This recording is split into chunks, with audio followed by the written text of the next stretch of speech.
सेला गा के बाबू चश्मा छूट जाई गली में दे खावल करी समा बुझाई घूमता बुलट सेला गा के बाबू चश्मा छूट जाई गली में दे खावल करी समा चाचा मेरे पुलिस परा धान मेरे फादर तमाचा हमार लबोड़ी के चादर मारू अपने चात बिरादर माचा मार लबोड़ी के चादर बालू अपने चात बिरादर बुझले सब बुझता नहीं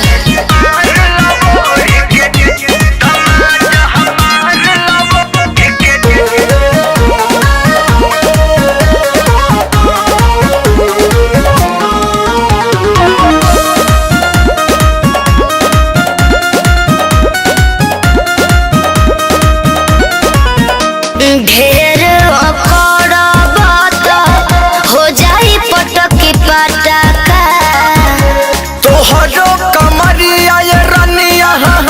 हो जात होई झटका ऐसन कोनो बात नहीं खे काहे ढेर करबत हो जाई पटकी पटका तोहरो कमरिया ये रनिया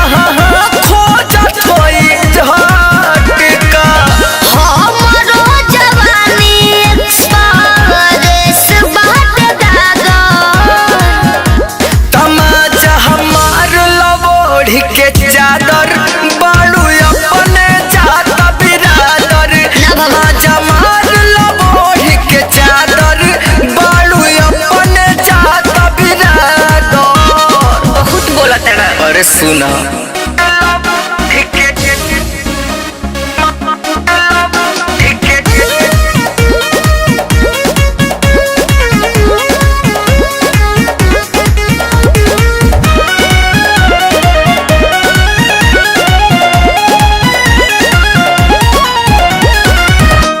बिना बेदर दीदी खाई बाबू जलावा धके उपेंद्र तोहर काट ले कालवा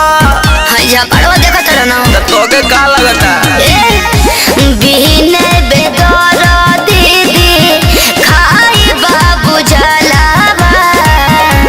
धके उपेंद्र तोहर काट ले कालवा एतना बरज देला बरसे नवादा बुझला तमाचा हमार लबोड़ी के चादर बालू अपने चात बिरादर माचा मार लबोड़ी के चादर बालू अपने चात बिरादर खोपचा में चल